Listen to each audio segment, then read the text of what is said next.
Na segunda metade dos anos 1800, a política da Europa tinha a França como uma monarquia republicana que havia sido instaurada após a queda de Napoleão Bonaparte. Era então governada pelo sobrinho Napoleão III, que fora responsável por uma certa estabilidade, porém não havia conseguido recuperar o prestígio e a força militar que a França tinha durante as guerras napoleônicas. No norte da Europa ainda prevalecia a colcha de retalhos de reinos de língua alemã, liderados pelo maior deles, o Reino da Prússia, a noroeste, mas também reinos da Bavária, Reino de Württemberg, Grão-Ducado de Baden, Grão-Ducado de Hesse e a Confederação dos Reinos Alemães do Norte, que compreendia 22 pequenos reinos. Por uma questão de rivalidade e equilíbrio geopolítico da Europa, as maiores potências da época, como a França, o Império Austro-Húngaro, que havia sido formado para fazer frente às guerras napoleônicas e que também, além da Áustria e da Hungria, compreendia o Reino de Veneza e estados eslavos dos Balcãs. Embora o Reino da Áustria também fosse de língua alemã, já era um estado grande e poderoso e associado ao Império Austro-Húngaro, de modo que também tinha o desejo de unificar os reinos alemães, só que sob a sua égide, o que a colocava como rival da Prússia.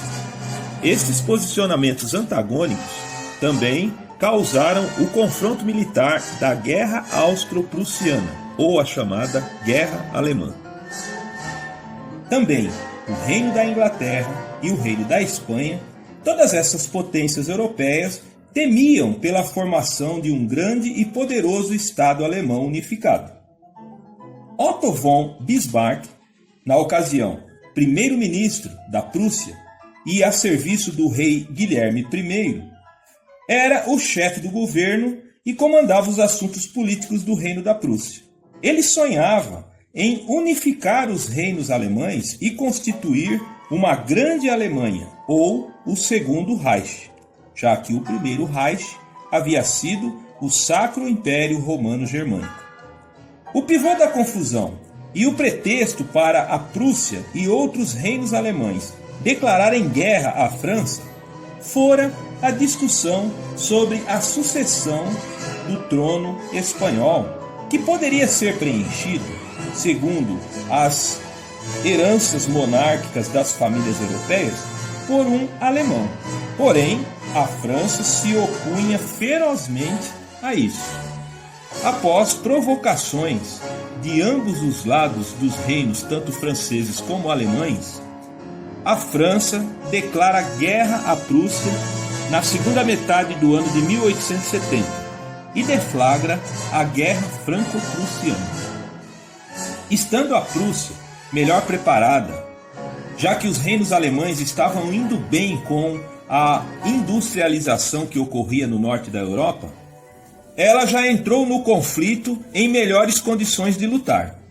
e acabaram impondo humilhante derrota aos franceses, que além de poder comandar a tão temida unificação dos reinos alemães, também tomou da França os reinos da Alsácia-Lorena, região que pertencia à França e era rica em carvão e minério de ferro, e importantes para o desenvolvimento industrial da França, e também impôs pesada multa de guerra contra os franceses, de 5 bilhões de francos. A grande derrota da França, onde perdeu mais de 130 mil soldados contra 28 mil dos prussianos, se deu na Batalha de Sedan,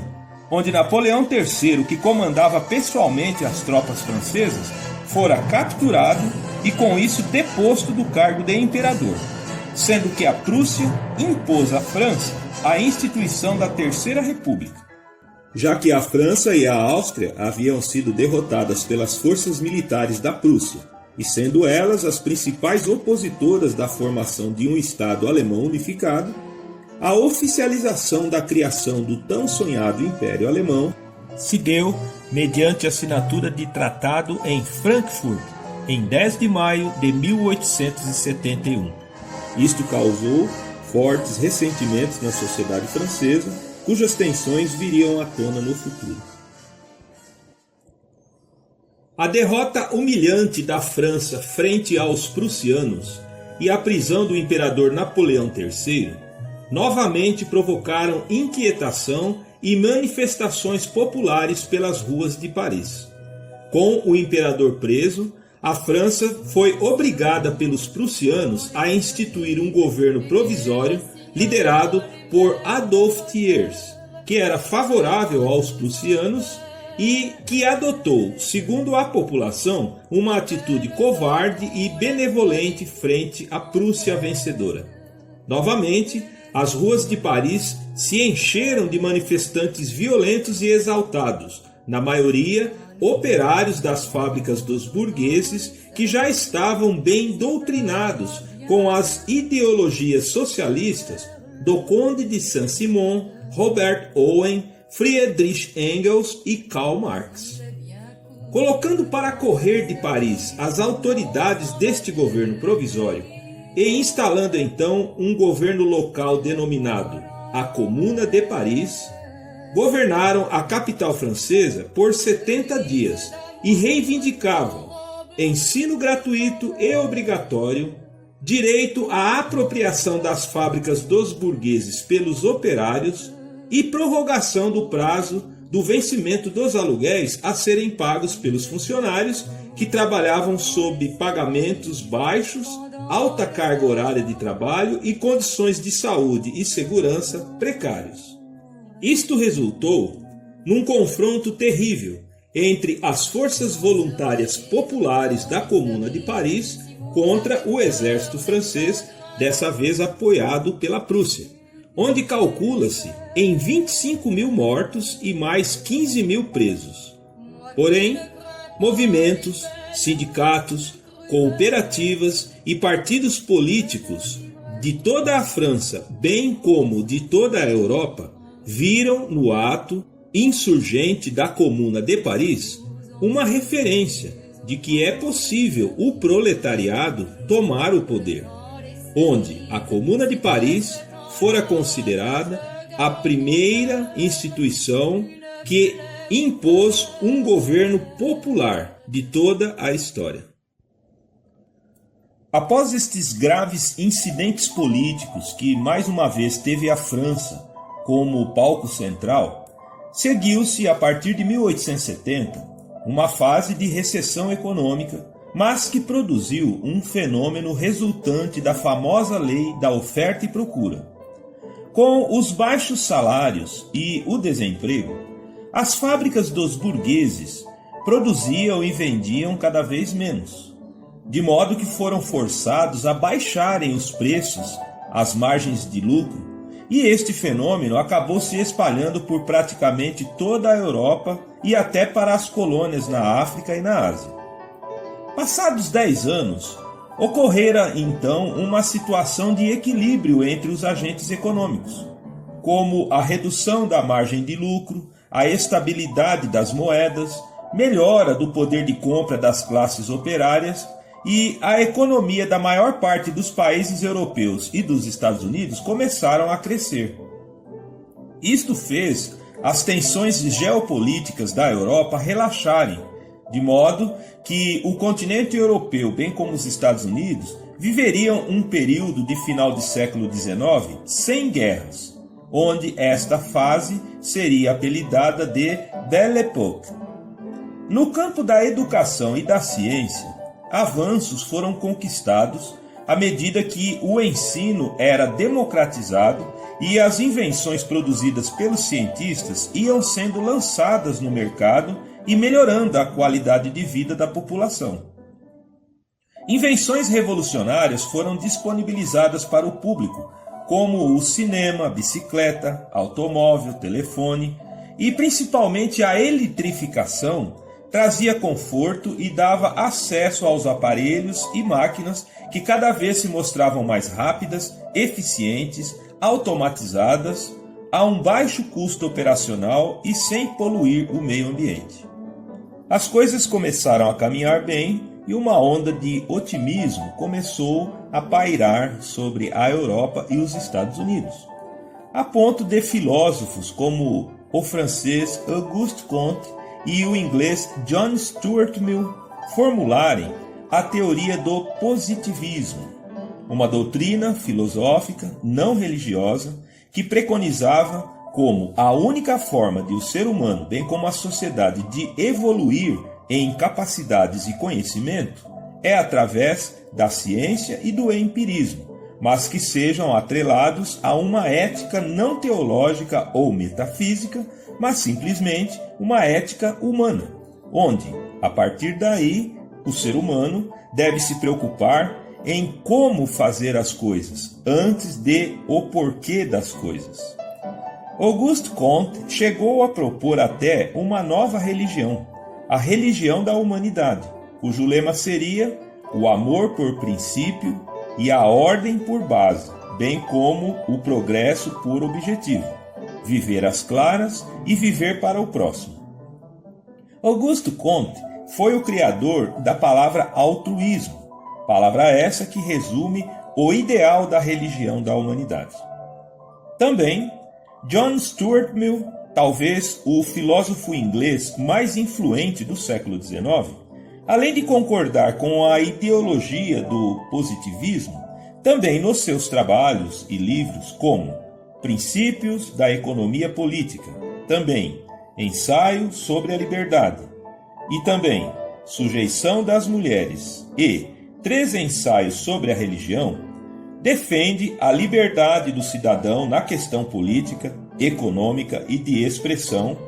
promove a democracia representativa por participação como uma solução para as crises e problemas das sociedades e a defesa da igualdade dos direitos entre homens e mulheres. Também a Belle Époque produziu o deslumbrante movimento artístico denominado impressionismo, e seus famosos artistas Claude Monet, Edouard Manet, Edgar Degas, Augustin Renoir, Alfred Sisley, Camille Pissarro, Francesco Filippini, e o movimento chegou até aqui no Brasil com o ítalo-brasileiro Eliseu Visconti. O impressionismo daria lugar ao pós-impressionismo, que teria início no final dos anos 1800 e duraria até 1950. Também revelou grandes gênios da pintura, como Paul Gauguin, Cézanne e Toulouse-Lautrec, que, além de pintor, era litógrafo e elaborou os mais conhecidos cartazes que retratavam a boemia de Paris do final do século XIX. Tais artistas lançaram as bases para a arte moderna do século XX e talvez o seu expoente máximo tenha sido Vincent van Gogh, holandês que passou pela Bélgica, mas foi morar em Paris, onde entrou em contato com grandes pintores da época como Gauguin, Monet, Renoir, e levava uma vida conturbada, pois sofria de problemas psiquiátricos, de modo que, enquanto em vida, não teve o seu talento reconhecido. Somente depois de sua morte, por suicídio, que foram identificar a genialidade deste artista, onde ele soube retratar nas suas pinturas os seus momentos, seus pensamentos, tormentos interiores e estados de espírito. Pintou ao todo 860 quadros e hoje são considerados os mais caros e preciosos da história da arte. Este movimento artístico abandona o rigor e o empenho demonstrado na arte renascentista que visava a máxima aproximação da pintura com a realidade, como se fosse uma foto, e realçava a interação da luz com a paisagem, os objetos e as pessoas. Foi também na esteira da Belle Époque que surgiram os cabarés alemães e franceses, inaugurando a vida noturna ou a boemia, sendo o mais famoso deles o Moulin Rouge de Paris, onde surgiu o Ballet Cancan, que tornou-se popular em toda a Europa e Estados Unidos. O balé Cancan serviu de inspiração para muitos pintores impressionistas, como Toulouse-Lautrec, e o Moulin Rouge sobrevive em Paris até hoje.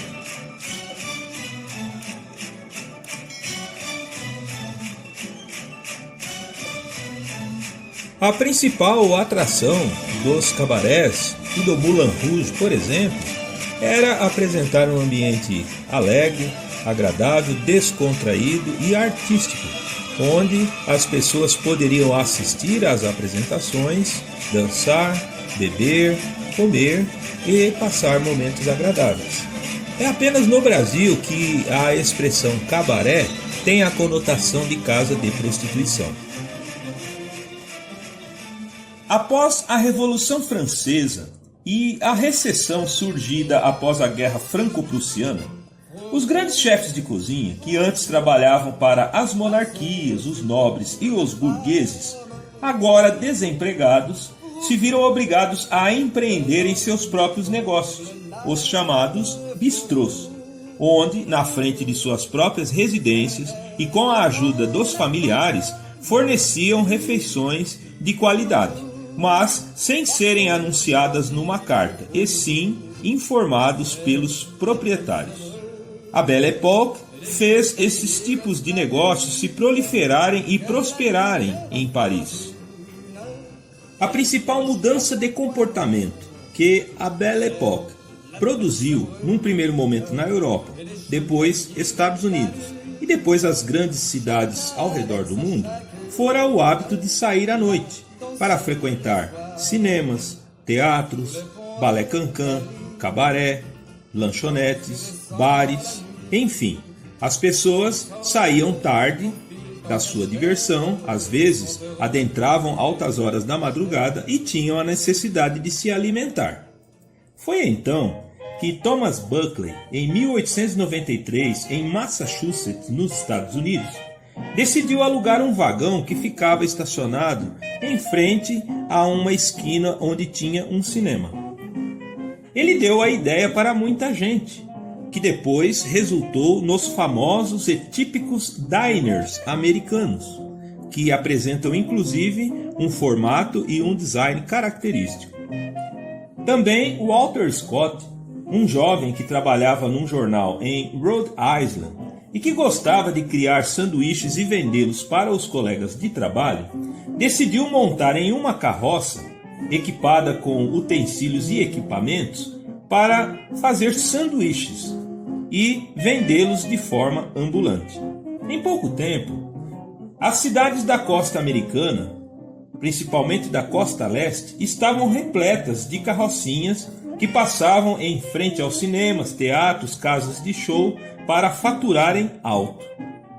Essas iniciativas deram origem à proliferação das lanchonetes, hamburguerias e seria o embrião do futuro fast food.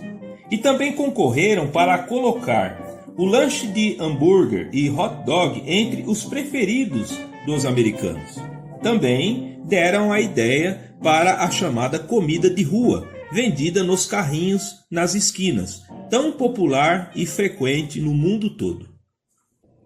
Foi também no contexto da Belle Époque que surgiu a Art Nouveau, ou a Arte Nova, que apareceu simultaneamente na Inglaterra, Alemanha, França e demais países da Europa, bem como Estados Unidos e depois grandes centros do mundo.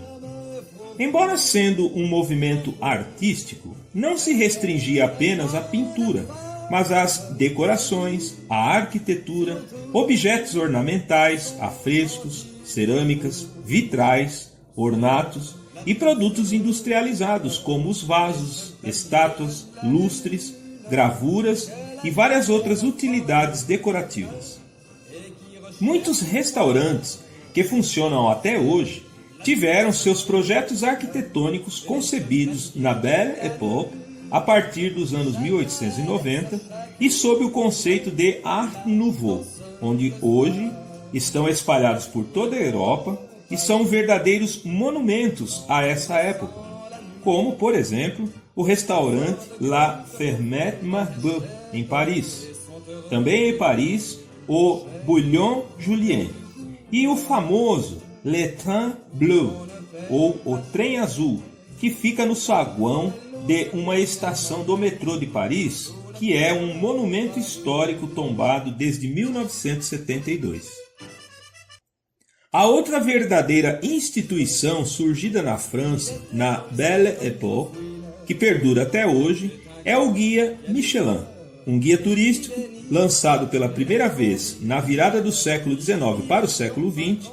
pelo fabricante de pneus francês Michelin, cujo objetivo era estimular as viagens e passeios automobilísticos, que estavam virando moda já naquela fase. Os automóveis já eram fabricados em série e estavam se popularizando cada vez mais. Este guia de referência para hotéis e restaurantes é o mais respeitado no mundo até hoje, e a sua classificação de 1 a 3 estrelas para restaurantes significa o sonho ou o pesadelo de muitos chefes de cozinha e donos de restaurantes. Um caso emblemático fora o suicídio do renomado chefe francês Bernard Lizotte, que se suicidou em 2003 por causa de rumores de que o seu estabelecimento perderia a classificação de 3 estrelas Michelin. Hoje em dia, o Guia Michelin cobre toda a Europa, cidades grandes dos Estados Unidos, Japão, China, Rio de Janeiro e São Paulo. Dos vários prazeres e descobertas que a Belle Époque fez surgir e tornar acessível para um número cada vez maior de pessoas, a gastronomia talvez seja a mais emblemática. Então, nessa esteira, surge a mais famosa escola de gastronomia francesa do mundo, a Cordon Bleu, traduzindo, a Fita Azul. O nome Fita Azul remete ao século XVI, quando o rei Henrique III da França criou uma ordem de cavaleiros, a Ordem do Espírito Santo, que homenageava seus integrantes em magníficos banquetes com uma cruz amarrada a uma fita azul. Em 1895, já existia em Paris uma editora de revistas e artigos de culinária francesa, chefiada pela então jornalista Marthe Distel, que adotou o nome de Revista A Cozinha do Cordão Azul, que além de ensinar culinária francesa, compartilhava receitas de chefes famosos da época. Isto levou à ideia da fundação de uma escola, que rapidamente tornou-se símbolo de excelência e a melhor do mundo em culinária francesa, onde, hoje em dia, conta com filiais, além da França, na Inglaterra, Estados Unidos, Austrália, Japão, Coreia do Sul, Canadá, México e aqui na América do Sul, em Lima, no Peru, Rio de Janeiro e São Paulo. A Belle Époque também fez surgir para a gastronomia francesa o chefe Georges-Auguste Escoffier, o principal chefe francês dessa fase, que muito baseou seus conceitos gastronômicos nos trabalhos do chefe francês Marie-Antoine Carême. Deixou como principal legado elevar ao status de profissão respeitável a profissão de chefe de cozinha. Também implementou a disciplina e o respeito na cozinha, coisa que até ali era imperceptível e, ao contrário, era ambiente de desordem e até bebedeira. Também ele implementou o sistema que vigora até hoje nos grandes restaurantes e hotéis, o sistema de brigadas, onde a grande cozinha é dividida em várias seções especializadas e também supervisionadas por um chef de partie ou um chefe de departamento. Isto possibilitou que as grandes cozinhas dos grandes restaurantes conseguissem atender centenas de clientes ao mesmo tempo com a mesma qualidade, eficiência e dedicação. Foi o chefe Escoffier que também modificou o método que os restaurantes tinham de servir a refeição toda de uma vez sobre a mesa, que era denominado o serviço à francesa, e passou a empreender o serviço à russa, um prato por vez na ordem descrita num menu. Também foi ele que introduziu nos hotéis o menu à la carte, no Hotel Ritz de Paris em 1898. Em 1903, o chefe Escoffier publicou a sua grande obra, La Guide culinaire de cuisine, contendo 5.000 receitas e se consistindo no principal compêndio de gastronomia para os aprendizes até hoje.